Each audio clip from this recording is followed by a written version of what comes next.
The story begins with a man named Hiroto introducing himself to a girl named Toko as her new father. He knows the news must feel strange, having a stranger suddenly appear as your new parent, so he reassures her that he will do his best to be a good father figure. Surprisingly, Toko accepts him and hopes they can get along. Later inside the apartment, Hiroto joins his new wife, Miyako, to prepare dinner. They have been married for a month, and life has been peaceful so far. After finishing her homework, Toko comes out of her room hungry and asks if they are having curry for dinner. We learn that the reason Hiroto became the new father is because Toko's real father passed away when she was in her second year of high school. Toko squeezes between her parents while they cook and comments on how Hiroto is holding the knife in a strange way. She takes it from him and demonstrates the right technique, which makes Hiroto smile. Even though he's slightly nervous around girls her age, he realizes he might be overthinking. Before marrying Miyako, he used to work a stressful 9-to-5 job that drained him completely. By his 30s, the pressure from his boss was so heavy that it started affecting his health and mind.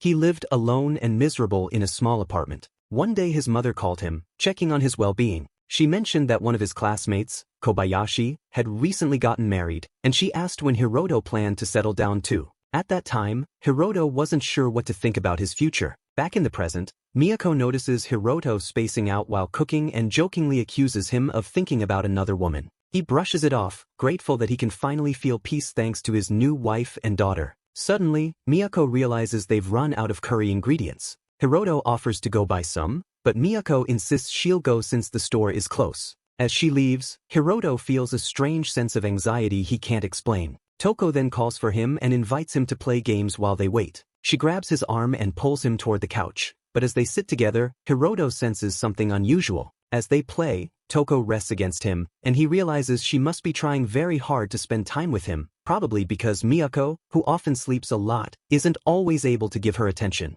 Hiroto becomes uncomfortable and pulls away, telling himself he's just overreacting. Toko goes quiet for a moment before challenging him to a one-on-one match. Hiroto accepts, and after easily beating him, Toko happily hugs his arm while teasing him for losing. The hug feels a bit too close for him, so he quickly pulls away. He reminds her that she's already in high school and shouldn't cling to him like that. Toko gets down on all fours, asking what he means, and continues invading his space, making him lean back in discomfort. Before anything escalates, Miyako returns home with the curry ingredients, and Toko excitedly runs to greet her. Hiroto stays on the couch, catching his breath. Later, as Hiroto finishes preparing dinner, Miyako and Toko spend time together. Knowing Toko lost her real father, it's easy to understand why she feels lonely. Hiroto wonders if maybe he's just reading too much into things. During dinner, Miyako and Hiroto ask Toko about her school life and whether she still plays soft tennis. She says she does and that she still has friends from her old tennis club. She invites them to watch her play sometime.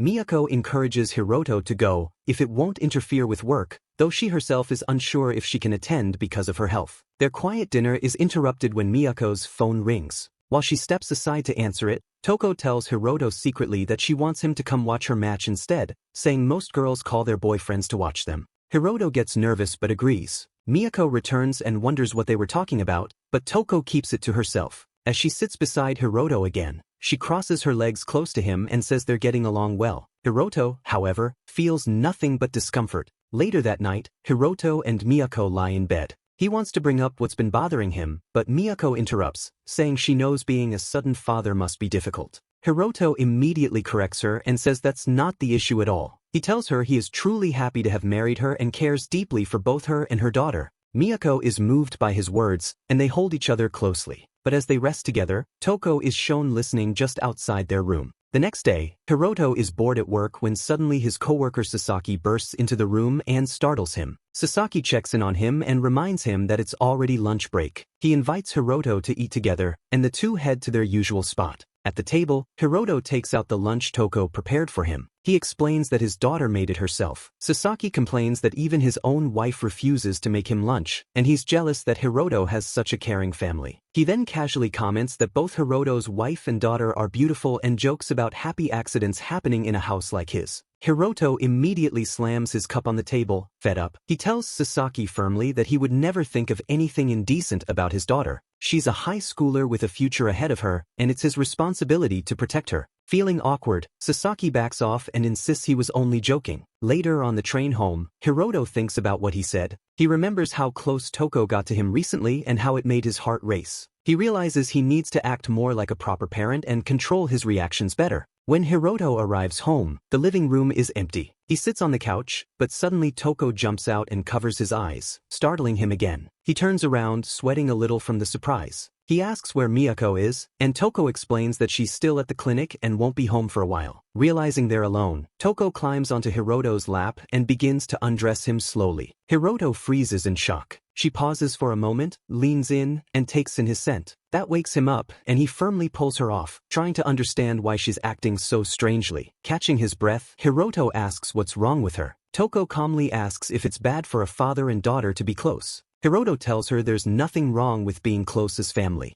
But then she mentions last night, clearly referring to hearing Hiroto and Miyako being intimate. A heavy tension fills the room as Hiroto realizes she heard them, even though they tried to be quiet. Feeling guilty, he apologizes for making her uncomfortable. He explains gently that they are a family, and there are boundaries that must never be crossed, but it doesn't mean they can't care about each other. Before he can continue, Toko suddenly breaks down crying. She tells Hiroto she did everything because she wanted his affection and has been lonely ever since her real father passed away. Through tears, she begs Hiroto not to leave her or her mother. Seeing her cry, Hiroto feels terrible. He realizes she isn't acting out of malice. She's simply hurting. He apologizes for misunderstanding her and promises he won't leave. He wants to spend more time with both her and Miyako so he can become a proper father and husband. Toko holds his hands and asks him for a hug. Hiroto hesitates, still uneasy, but agrees. She wraps her arms tightly around him, and he hugs her back carefully. As he holds her, he realizes he still has a long way to go to truly become the father she needs, but he is determined to try his best. While Hiroto feels relieved by the moment, Toko leans in and whispers that she'll be a very good girl just for him, wearing a quiet, unsettling smile, one that hints she may not be as innocent as she wants him to believe.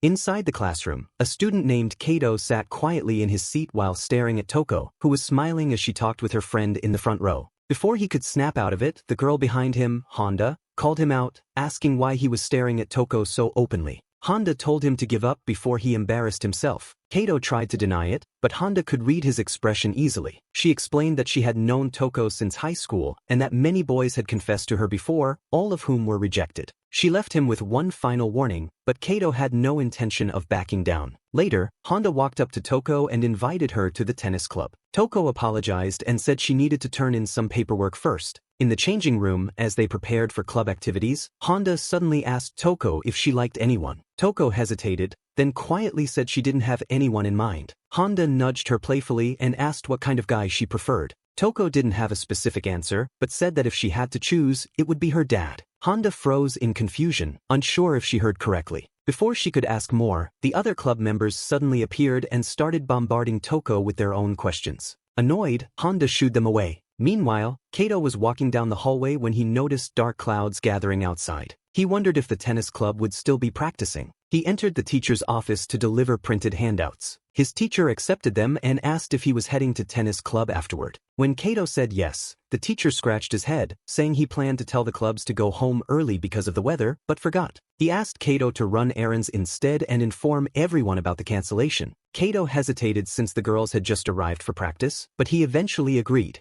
At the tennis court, the club members realized they were missing a score sheet. Toko volunteered to retrieve it. Meanwhile, Kato rushed across campus, trying to warn everyone before the rain started. As Toko headed toward the club room, she crossed paths with Kato. Thunder rumbled overhead. Kato quickly told her that all club activities were cancelled because of the incoming storm. Toko reached out her hand to check for raindrops, then the sky opened up, pouring rain on both of them instantly. They both ran for shelter and stood together under a covered path, waiting for the rain to stop. As the silence stretched on, Kato accidentally caught a glimpse of Toko's silhouette through her soaked clothing. Trying to distract himself, he started a conversation about the club cancellation, explaining that the teacher asked him to notify everyone. Toko smiled and complimented him for being hardworking and helpful. His face turned red, and in his flustered state, he ended up praising all of Toko's good qualities as well. Realizing what he just said, he immediately panicked, but Toko had already noticed. She calmly asked him if he liked her. Kato tried to dodge the question, but his hesitation made Toko lose interest. Realizing he was about to blow his chance, he gathered his courage and confessed properly. He told her that he liked her as a classmate and a clubmate and that he would always be willing to support her. Toko thanked him softly, but her straightforward response made his heart sink. Still, he tried to keep the conversation going and eventually worked up the nerve to ask the real question. Was there someone she liked? Toko smiled, blushed slightly and said yes.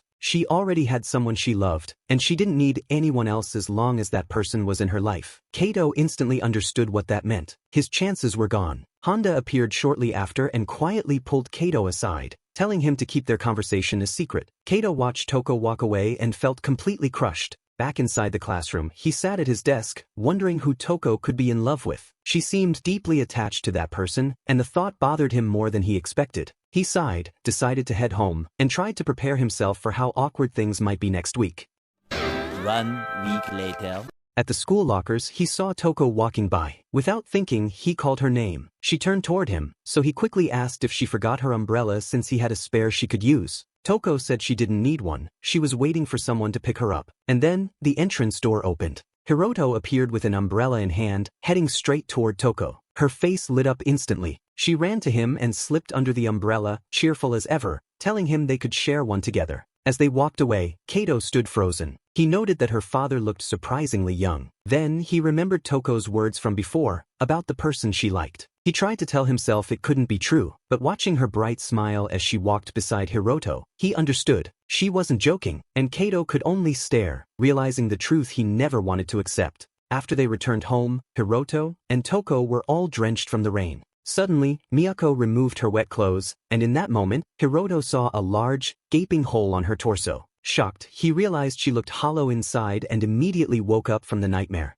As he opened his eyes, Toko was sitting beside him, quietly watching him sleep. She asked what kind of dream he had that made him react like that. Hiroto flinched, surprised that she was so close. Toko explained that she came to wake him because he appeared to be having a nightmare. Trying to brush off his embarrassment, Hiroto changed the subject and told her that she shouldn't be going to bed half-dressed. Toko didn't understand what he meant and lifted her shirt slightly, only to show that she was wearing shorts. Caught off guard, Hiroto stepped back and accidentally stubbed his pinky toe. Toko immediately got worried and placed a bandage on his injured toe. Hiroto then asked where Miyako was. Toko explained that she was working a part-time shift, filling in for someone. Trying to avoid further awkwardness, Hiroto excused himself from the room, but Toko stopped him by gently pulling on his clothes. She requested that he put a bandage on her pinky finger as well. Hiroto explained that she wasn't injured, so there was no need. Without hesitation, Toko bit her own finger, surprising him and making him worry. She held out her now injured pinky and earnestly asked him to bandage it.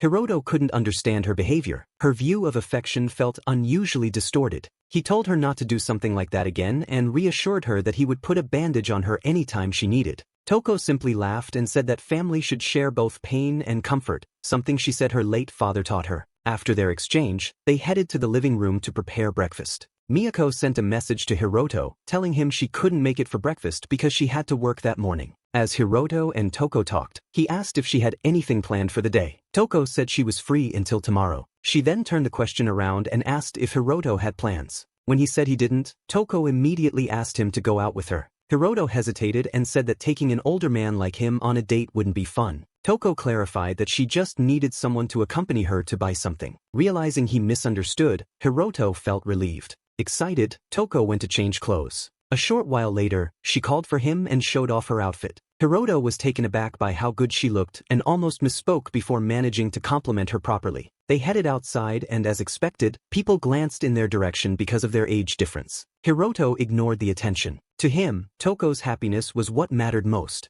As they walked together, Hiroto wondered what she wanted to buy. The moment Toko stepped into a lingerie store, he froze, realizing he needed to step aside. Toko immediately noticed his discomfort and teased him lightly by showing him what the lingerie might look like, laughing at his reaction. She then explained that the lingerie wasn't what she came to buy. They continued on and went into an antique store. Toko looked around carefully, searching for something specific. Eventually, she found what she wanted, a wooden music box. She planned to place a family photo inside it and give it to her mother for her birthday. Hiroto was touched and proud of her thoughtfulness. They bought the music box and continued walking around together. Hiroto then asked Toko to help him find a birthday present for Miyako as well. They enjoyed their time together, talking and looking through different stores. Meanwhile, the scene shifted to a group of stylish girls waiting to try a new drink. One of them, a black-haired girl, offered the drink to her friend Yurika. Yurika refused, saying it had too many calories. The others quietly exchanged looks, sensing her irritation.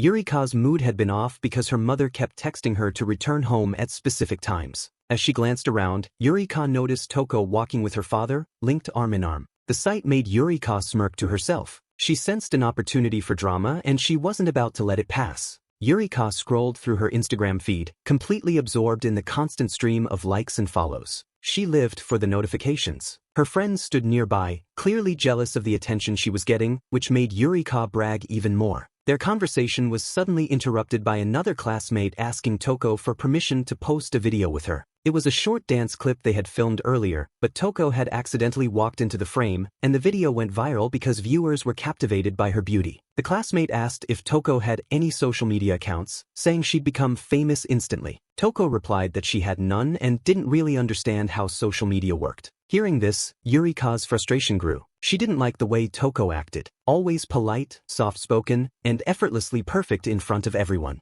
Yurika couldn't stand the sight of her, so she excused herself and walked out of the room. Yurika hated Toko deeply. It reminded her of everything she had struggled with. 3 years ago, Yurika had returned home only to be slapped by her mother for not ranking first in the school exams. Yurika argued back, saying her score and rank were actually higher than before, but her mother exploded in anger. Startled, Yurika fell silent. Then, as if switching masks, her mother calmly apologized and said everything she was doing was for Yurika's sake. She insisted that Yurika had to keep working harder, because she was the only tool her mother had. Later, during the parent-teacher conference, Yurika's mother asked who ranked first. Yurika, feeling defeated, pointed to Toko. Her mother immediately said the cruelest words a parent could say. She wished Toko had been her daughter instead. Yurika froze. Those words stayed with her and burned into her memory. From that day on, she began to resent Toko with every part of her being. If Toko didn't exist, Yurika believed that she would have been the top student, and her mother would finally acknowledge her efforts. Back in the present, Yurika's thoughts were interrupted when Toko approached her, asking if she was okay. As Yurika returned to reality, her resentment sharpened.